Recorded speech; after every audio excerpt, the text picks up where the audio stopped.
CRF250LS でいつもの峠道を走ってみたわけですが、このモデルであればということで、ここ最近走っている林道よりはもう少し走りごたえのある林道に行きたいと思っています。この後高速道路に乗ってちょっと移動して、その後ダートを走ってまた高速道路に戻ってまとめにしたいと思います。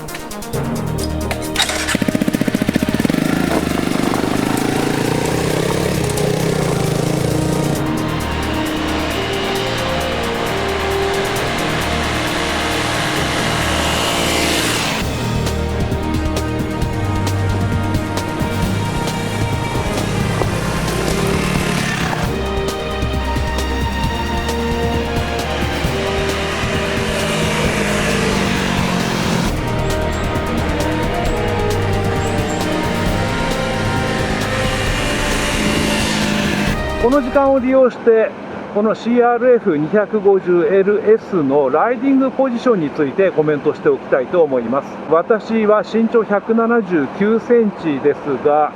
この私がですね、ごくごく自然にこのバイクにまたがると、まずハンドルバーの位置としては若干低いかなという気もします。オンロードを走る上においてはこれでも全く問題ありませんが、オフロードを走るとき、例えばスタンディングするなど、そういうときはちょっとどうかなという気もします。ここ最近ちょっと大型のアドベンチャーバイクに乗ることが多かったので、余計そのように感じるのかもしれませんが、この幅も少し狭めかなという気がしています。ただこれもですね、高さと一緒で、このように高速道路を走ったりとか、一般道、オンロードを走っているときは、自然な位置にあって、この辺りはオフロードの走りやすさを取るか、オンロードの走りやすさを取るか、トレードオフの関係にあるかなとも思います。今私は両方の肘に少し余裕を持たせて、ハンドルバーと自分の腕とで大きな円を描くようなフォームで乗っていますが、このような状態で乗ったとしても、私の上半身はもうほぼ直立していると言って良いと思います。ですので、ロングツーリングにこのモデルを連れ出したとしても、ライダーはかなり快適に疲れを感じずに長距離をこなすことができるのではないかと思います。シートに着座したまま真上に足を交互に上げていますけれども、どれぐらいですかね、5、6センチといったところでしょうか。もちろんステップからこれぐらい足を持ち上げられるので、膝に余裕はないということはないんですけれども、この手のバイクとしては膝はややタイトかなといった印象があります。私はステップはもうちょっと低い位置にあった方が、私ぐらいの身長であれば乗りやすく、そしてこのようにオンロードを走っている時も膝周りに余裕が出てくるのではないかなと思います。私よりも身長が低いライダーの場合は、オンロードでもオフロードでもこれでしっくりくるという方が多いかもしれないので、これは体格によるといったところでしょうか。今私は6速トップギアで速度は80キロぐらいで、右手にはまだまだ余裕があるといった感じなんですが、この80キロぐらいから少し加速してみます。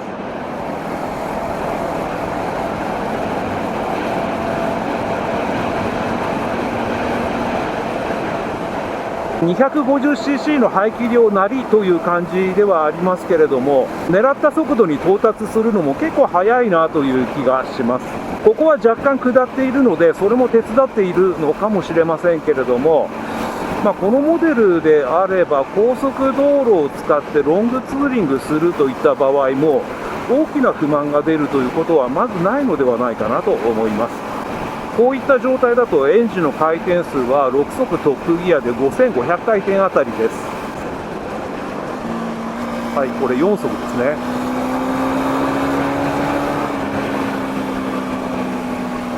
さすがに4速までシフトダウンすると力強いですね。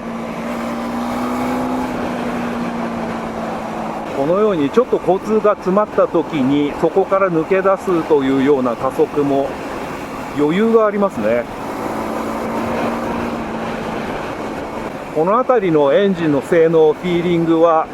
さすがにさまざまなオンロードモデルにも搭載されているだけのことはあるなと思います。また峠道でコメントした通り、これぐらいエンジンを回してもそのエンジンのパルス感というか鼓動感が一向に収束しないんですよね。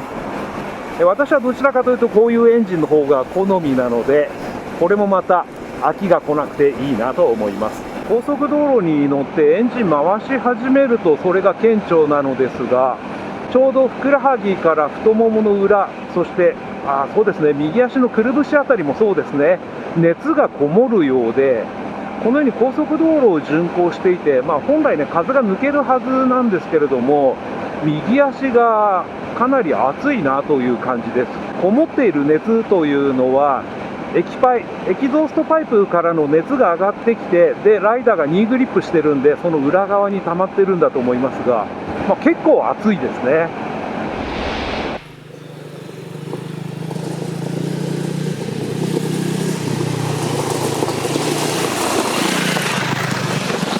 それでは少し林道を走ってみたいと思います。前によく走っていた林道で、私が苦手だ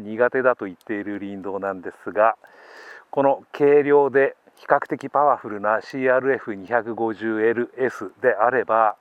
この林道も大型のアドベンチャーバイクで走るのとは相当印象が違うのではないかと思って来てみました。私はあんまり関係ないですけど、リアの ABS せっかくですからオフにしていきたいと思います。この林道はこの走り始めが難しいんですよね。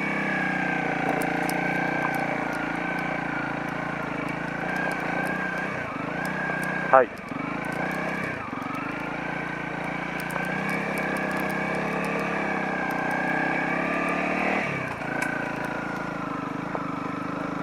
やはり思った通りですね。250cc なんで当たり前といえば当たり前ですが、大排気量のアドベンチャーバイクでこの林道を走るのとは全く緊張感が異なるといった感じ。今のところもちょっとコース迷ったんですけれども、やはり軽量なのでコース選択の自由も相当高いなという気がします。ここら辺がね、砂利というか石が結構大きいんですけれども深いんですよね。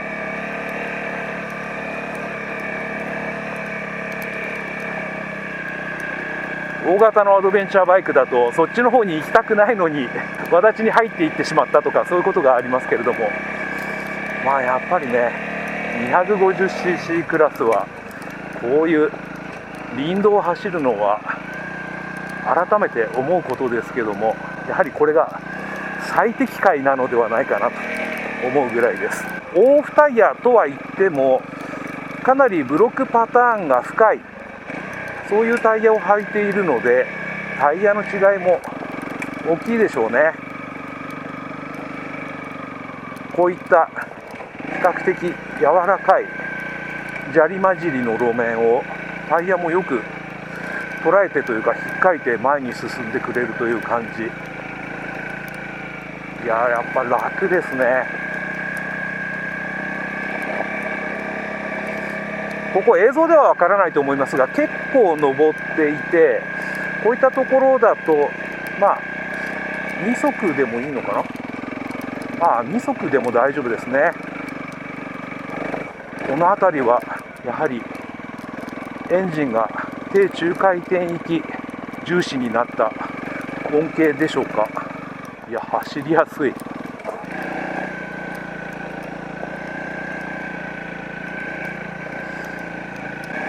うあとちょっとですね、難所は。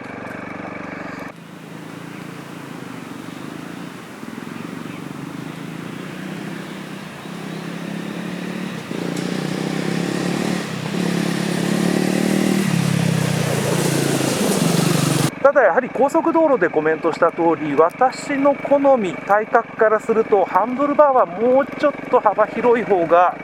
フロントをね押さえ込む時も楽にできるのかなと思いますけれども、でもね軽量なんでこれでも十分といえば十分ですかね。はい、今スタンディングしていますが、やっぱりそうですね、ステップが比較的高くてハンドルバーがちょっと低いかなと言いましたけど、私の体格だとやっぱりハンドルバー、そうだな、スタンディングだとあと2本分ぐらい高いともっと楽なんですけどね。今私スタンディングしていて手はもう下に向けて伸びきっているという感じなんで、私ぐらいの体格だともうちょっと肘に余裕を持たせるためにはハンドルバーが高いかステップがもうちょっと低くなるかしないとちょっと厳しいかなという感じ。ただこれはね、体格によって違うんじゃないかと思いますが、私の印象だとそんな感じですね。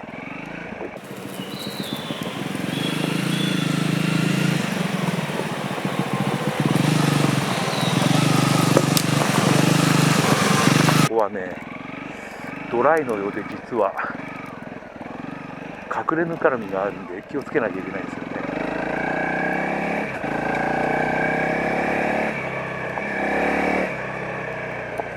やはり 250cc だと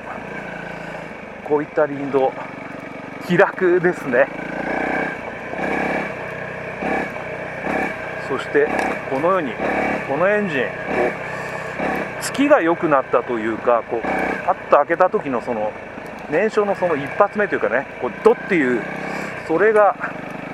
素早くなったというか力強くなったので、やはりこういった林道を走りやすいですね。私はそんなに派手にフロントアップしてなんてできないですけれども、それでも大きなギャップを乗り越えるときはパッと開けたいとき、フロントを軽くしたいと思うときがあるんですけれども、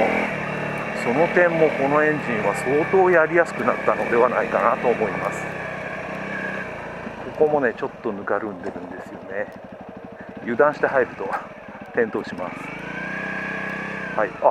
っぱタイヤ噛みますね。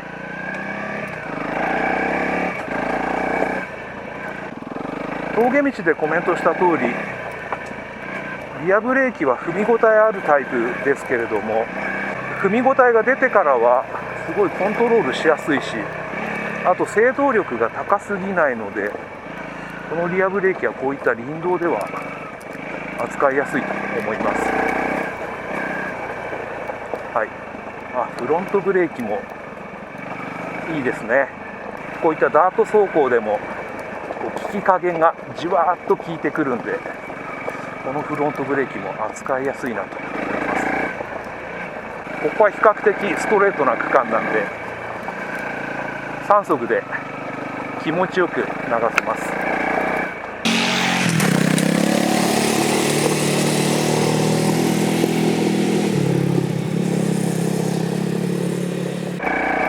3速で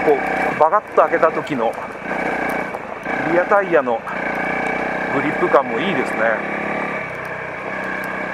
林道なんで当然右に左へとスライドするんですけれども、常識的な速度で走っている限りは大ごとに至らないといった感じ。このタイヤなかなかいいですね。オンロードもそういえばこのタイヤ比較的ブロックパターンが強い割にはゴツゴツ感も少なくていいなと思ったんですけど、こういったダートもグリップしてくれますし、路面をよく引っかいてくれるし、あとこのようにブレーキの時もフロント21インチタイヤのこの細さを生かして地面にグッと食い込むといった感じで、このモデルのタイヤとサスペンションはこういった林道ツーリングであれば相当走りやすいんじゃないかなと思います。あとこういうダートに持ち込むとそのフレームのしなやかさが生きてくるような感じがありますね。フロントブレーキかけやすいな。なんといってもね、車体が軽量なんで本当に気楽。この林道クロスカブで走って以来だと思いますが、車体はでかくなりましたけども、気楽さはクロスカブと匹敵するのではないかと思うぐらい本当に気楽。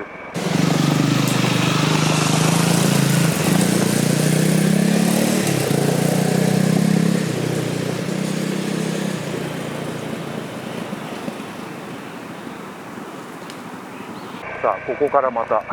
下りの難所、すごい下ってるんですよね。ここねちょっと映像からはわからないと思いますが、で今2速でエンジンブレーキのバックトルクを利用してそのままつるっと下っているんですが、バックトルクのかかり方もちょうどいい感じですね。ローだとどうかな。ローにした場合はこれまた急な下りをそのエンジンブレーキを使いながら下っていくのにもちょうどいいし、これぐらいだとセカンドがちょうどいいかな。いいですね、走りやすい。確か先代ですかね、初代といいますかね、それらのモデルはフロントが重いということで、こういった林道をね走るのが好きな人たちからは結構フロントをね上げにくいとか、いろいろちょっと不評な声が聞こえてきていましたけれども、あれはあれでね、私はオンロードを走る上においてもですね、こういったダートを走る上においても気にならなかった。そんなにこうフロントをねバンと上げて走るようなタイプじゃないんで、ですけれども、このモデルチェンジ後のこの CRF250L に関しては、このエンジンのこの開け始めのね力強さが加わったんで、エンジン自体がねそんなに極端に軽くなったわけではないんですけれども、そのエンジンのねキャラクターが変わったことによってそういった不満も相当解消されたのではないかなと思います。ここはね大型のアドベンチャーバイクで大きい石を拾ったりすると本当にヒヤヒヤするんですけれども、コース選択の自由度が走り始めに言った通り、なんといってもね車体軽量なんで大きいんで、そういう事態にもならずに本当に走りやすい。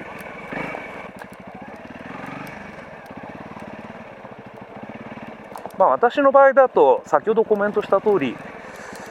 このステップの高さ、ハンドルバーの高さだとスタンディングは長時間は厳しいので、このようにね難所もどっかりとシートに着座したまま走ることが多くなるんじゃないかなと思いますが、それでも別にスタンディングをする必要性も感じないというぐらい走りやすいですね。オフロード性能はこのモデル相当上がったんじゃないかと思います。あとアシスタントスリッパークラッチが入ったおかげでクラッチの操作が本当に軽くて、これもね走りやすさに大きく貢献していると思いました。無事に苦手な林道から生還してまた高速道路に乗りました。今日は峠道、そしてダートと走ってきましたが、サスペンションの感触、この S はすごく良かったんですよね。ですので体格が許すのであれば、私はこの S の方を選んだ方が良いのではないかなと思いました。ただそうシンプルに割り切れないのが難しいところで、例えばですね、もうガレガレの本当に厳しい林道を走るのが好きだというような人の場合は、もしかしたらですね、二輪二足でそういう場所を乗り越えていくときというのは、サスペンションはストロークちょっと短くなりますけれども、足つき性がいい今の現行のね標準モデルの方がいいかもしれないという部分もあり、これはねなかなか難しい部分ですね。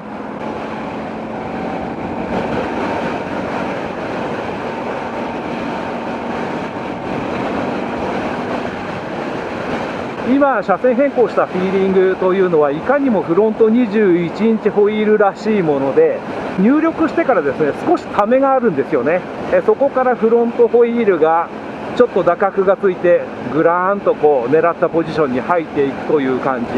これを良しとするかどうなのかということは人の好みによる部分だとは思いますが、私はこれはこれでこういったねオフロードバイクで高速道路を巡行するというのもなかなか楽しいものだなと思います。走行区分の白線があって、ちょうどそこがですね道路というかアスファルトのつなぎ目になってるんですよね。でこういうところを乗り越えていくときに感じ方としては少し左右にぶれるような、タイヤがスリップしているわけではないんですけれども、左右にぐにゅぐにゅっとするような、そういう感触があって、こういうタイヤに慣れている方は何とも思わないんですけれども、オンロードモデルに乗ってきた方はちょっと気になる部分かもしれないですね。こういったオンオフタイヤもですね様々なタイプがあって、もうちょっとオンロード寄りのこんなにブロックがきつくないつるっとしたタイヤを履けばこういった傾向はかなり抑えられるんですけれども、こういったモデルにね乗り換えることを予定している方は、こういうタイヤをね多かれ少なかれそういう傾向があるものだということは頭に入れておいた方がいいかもしれません。また今日私は撮影機材の関係でどれぐらいですかね、今日ちょっと多いんですけども、リアにですね7、8キロの荷物を詰めたシートバッグを装着しています。リアフェンダー周りに2掛けフックが4本でしたかね、左右2本ずつあって、今日はそれを利用してシートバッグを引っ掛けるようにして装着しているんですが、安定性としてはねちょっといまいちなので、そういったね荷物の積載とかバッグ類の装着を考えているという方は、もしかしたらねリアキャリアとかそういった準備をした方が良いかもしれません。今だいたい90キロぐらいで走っているのですが、かなりビシッとまっすぐ走ってくれるといった感じで不安感はあまりないですね。車体に変な力を加えてしまうとやはりですねこうフレームが少ししなるような感覚が強めに出てくるので、こういった高速道路の巡行時はですねあまり下手な入力をせずに手も足もですね車体をやんわりとホールドしている方が安心して高速道路を走れるのではないかと思います。マイナーチェンジされてこのモデルとなってからこの左右のナックルガードが標準装備となっています。このナックルガードというのは、飛び石を避けたりとか、あとね藪のようなところに入っていくときとか、役立つわけですけども、例えばね冬の寒さから手をちょっと守ったりとか、そういった機能も期待されていると思いますが、そういう観点からすると私はちょっとこのナックルガードはねスタイリッシュでかっこいいんですけれども、もうちょっと高さがあった方がいいかなという気もします。高速道路を走っている状態だともう私の手の甲の部分には走行風が流れているのが感じられるぐらいなので、この手の周りのウィンドプロテクションに関してはあまり効かないかなといった感じです。ただ外観上デザイン上の効果は絶大なものがあって、先日このモデルのね車両を置いた状態停車状態での撮影をしていたんですが、随分かっこよくなったなという印象でした。あとこのモデルではダート走行に対応するためにリアの ABS を解除できるスイッチがこの部分にあります。普通の林道ツーリングをするぐらいではですねリアの ABS もそんなに邪魔になるものでもないので、私はねこれの恩恵はあまり感じられませんでした。ただね、リアをスライドさせて走ったりとかそういうことが好きな方にとっては、このリアのね ABS の解除というのは必須の装備だと思いますので、これはね装備されているというのは良いことではないかと思います。私の好みからするとやはりこのモデルは相当良くなったなというところがあって、例えばねダート走行などでスロットルをこう大きくガバッと開けた時にはババッっていうその突きの良さというか燃焼の一発一発の力強さというのが相当明確になっていて、そういう意味ではね先代のちょっとおっとりしたまったりしたキャラクターが苦手物足りないというふうに感じていた方はおそらくこのモデルはドンピシャでハマるのではないかと思います。調整機構としてはリアのプリロードのみということでこの点でちょっとどうなんだろうかと思っていたんですが、今日一日この試乗の終盤になってもこの前後のサスペンションに不満はなかったので、相当なエキスパートライダーで林道もガンガン行くよという方はもしかしたら別かもしれませんが、私はこの前後のサスペンションに大きな不満を持つ方はあまりいないのではないかなと思っています。今日一日の試乗を振り返ってみると、このしなやかな車体とがっちりとした倒立フロントフォークの組み合わせに、結構助けられていたのかなと感じる部分もあり、こういった部分はねモデルチェンジされただけあって相当良くなったのではないかなと思います。一方ですね、このモデルのちょっと気になるところ、実は今もそうなんですが、やはりライダーの右足、もう高速道路を走り始めて相当時間が経過したので、よりその傾向が顕著となってきていますが、途中でコメントした通り、今私のその太ももの裏側、太ももの下といいますかね、その辺り、あとふくらはぎ、あとこの車体をねホールドしているかかと、この辺りが相当熱いんですよね。高速道路走行中はね、先ほどもコメントした通り、あまりに熱ければ、ニーグリップもそんな必要ないんで、ニーグリップを解除してね、少し右膝をね車体から離すようにして乗れば、熱もねしばらくすると抜けてくれるんですけども、こうがっしりとニーグリップしてるとまたねどんどん熱が溜まってくるような感じがしていて、このシーズンでこれだけ暑いということは夏場になったらどうなってしまうんだろうかと、ちょっと不安に思うところではあります。それとですね、先ほど林道を走り終わってカメラを外している時に、実はですねちょっとサイドスタンド側が低くなっていたんですよね。停車状態で安定を保っていたんで私大丈夫だと思っていたんですが、さっきも言った通り私今日7、8キロの撮影機材をリアのシートバッグに詰めていて、それも影響したんだと思いますが、サイドスタンドがかかっている側に車体がぐらんと、倒れてきてしまいました。車体は軽いんで十分に支えられたので良かったのですが、このモデルっていうのはライダーが車体から降りるとリアのサスペンションが相当伸びるんですよね。ですのでそういうことからすると、もしかしたらサイドスタンドはもうちょっと長い方が停車状態の安定性という意味では良いのかなという気もしています。あとこのモデルは燃料タンクの容量が確か 7.8 リットルでしたか、少し小さいんですよね。で今日もですね実は林道に到達する前にその時点での走行距離が170キロぐらい、今日峠道などで回したということもあるんだと思いますが、航続距離はこのモデルはあまり長くないというか、はっきり言ってちょっと短いかもしれないですね。でその段階で1回給油したんですけれども、もう燃料系のバー1本減ってきてしまっているんで、個人的な好みからするとですね、もうちょっと車体重くなってもいいんで、燃料タンクはもう少し大きい方がいいかなという気がします。ただこれに関してはね、そういう不満があるのであればラリーの方をどうぞということだと思いますので、この小ぶりの燃料タンクでね、燃料入った状態でも車体が軽い、この方がね林道もガンガンいけますよということだと思いますので、これはこれでね、ネガティブに捉えるべきではないのかもしれません。昨今ではねこういった 250cc のいわゆるオフ車というものが、山のねセロもなくなってしまいましたし、どんどん少なくなっています。でそんな中にあってですね、この CRF250L というモデルはオフロード走行、林道走行が好きだという方の受け皿として相当頑張ってくれているなという気がしています。マイナーチェンジをしてね、こういったナックルガードが標準装備となったりとか、排ガス規制に対応したりとか、そういった変化があったわけですけども、おそらくねホンダとしてはこのモデルをまだまだ存続させていくという、その意思の表れだとも思いますので、ぜひね皆さんもこのモデル機会があれば試乗していただければと思います。はい、ということで今日はホンダの CRF250LS に試乗しました。それ